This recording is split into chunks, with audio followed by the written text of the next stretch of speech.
नागपुर, सूरत, अहमदाबाद, राजकोट, बड़ोदरा, बेंगलुरु, सागर, भोपाल, मंदसौर, राजगढ़, कहाँ का नाम लें और कहाँ का नाम ना लें।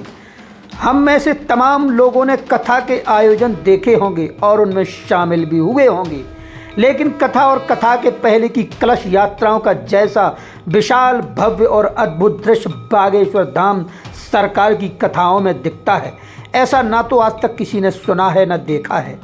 बागेश्वर धाम सरकार की कथाओं के पहले ही कलश यात्रा का अद्भुत रंग देखकर हर कोई दांतों तले उंगली दबा लेता है।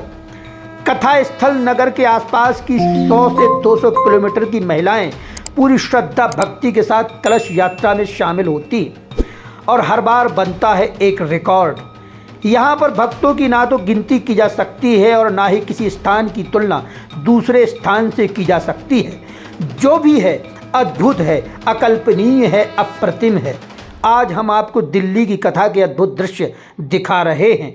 वैसे राजधानी दिल्ली के लोग भले ही दिलवाले कहे जाते हैं, लेकिन काम की व्यस्तता के चलते यहाँ पर किसी को इतनी फुर्सत नहीं कि बड़ी संख्या में एक साथ एकत्रित हो सके हैं। हालांकि विभिन्न संगठनों, आंदोलनों के साथ राजनीतिक क्रियाकलापों के लिए जानी जाने वाली दिल्ली में बड़ी संख्या में लोग कार्यक्रमों में जुटते तो हैं, लेकिन बागेश्वर धाम सरकार के कार्यक्रमों में जिस तरीके की भीड़ जुटती है उसको लेकर कहा जा सकता था कि दिल्ली में इतनी भीड़ इकट्ठा नहीं होगी। लेकिन दिल्ली में भी धीरेन्द्र कृष्ण शास्त्री की कथा के पहले बीते दिन कलश यात्रा में रिकॉर्ड भक्तों की भीड़ इकट्ठा हुई है। बता दें कि बागेश्वर धाम सरकार का दिव्य दरबार यहाँ सज चुका है। कार्यक्रम की शुरुआत भव्य कलश यात्रा निकालकर की गई है। यह कलश यात्रा पूर्वी दिल्ली के मधुविहार आईपी एक्सटेंशन से रामलीला उत्सव मैदान तक निकाली गई। यात्रा में हजारों महिलाओं ने भाग लिया है। कलश यात्रा जिस रास्ते से होकर गुजरी, सारे रास्ते में विभिन्न सोसाइटी के लोगों ने पुष्प वर्षा करके कलश यात्रा का स्वागत किया। स्थानीय लोगों के मुताबिक दिल्ली समेत आसपास के तमाम इलाकों के लोग यहां पर पहुंच रहे हैं। ज्ञात हो कि गुरुवार 6 जुलाई से धीरेन्द्र कृष्ण शास्त्री हनुमान कथा की शुरुआत करेंगे और 7 तारीख को अपना दरबार लगाएंगे।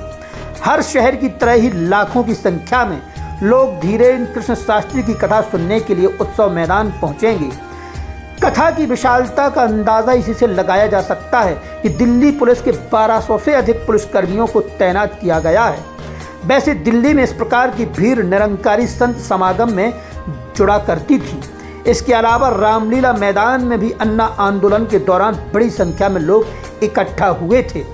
लेकिन बागेश्वर धाम सरकार की कथा में जिस प्रकार की भीड़ जुट रही है वह अद्भुत है। बता दें कि आयोजन वाली जगह पर 2 पंडाल बनाए गए हैं। इनमें से एक दिव्य दरबार का होगा, वहां पर दूसरा पंडाल पंडित धीरेन्द्र कृष्ण शास्त्री का होगा, जिससे वह कथा करेंगे। यहाँ पर बड़े बड़े स्क्रीन भी लगाए जा रहे हैं, जहां हवन का भी आयोजन करने की व्यवस्था की जा रही है। इस दौरान भक्त स्क्रीन पर सब कुछ लाइव देख पाएंगे। आज कथा का पहला दिन होगा और बड़ी संख्या में भक्त जुट भी रहे हैं। कार्यक्रम का आयोजन तिनका का सहारा नाम की एक ट्रस्ट कर रही है। आयोजन समिति का कहना है कि रोजाना 70,000 लोगों के रहने से लेकर खाने तक की व्यवस्था की गई है। रसोई में सबके लिए खाना बनेगा और हर ज़रूरत की चीज़ का ध्यान रखा जाएगा। वैसे आपको बता दें कि दिल्ली के बगल में ही 10 से 16 जुलाई को ग्रेटर नोएडा में भी कथा का आयोजन होगा, जिसमें भी बड़े पैमाने पर भक्तों के जुटने की संभावना व्यक्त की जा रही है। कुल मिलाकर मध्य प्रदेश और छतरपुर जिले के नागरिक इस बात पर गर्व कर सकते हैं और कह सकते हैं कि सनातन की पताका पंडित धीरेन्द्र कृष्ण शास्त्री जिस तरीके से थाम कर आगे बढ़ रहे हैं, उससे पूरे जिले का नाम दुनिया में रोशन हो रहा है।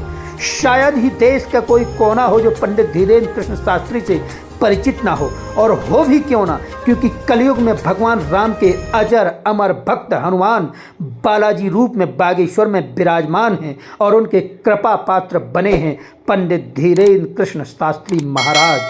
जय बागेश्वर धाम, जय बालाजी सरकार, जय सनातन।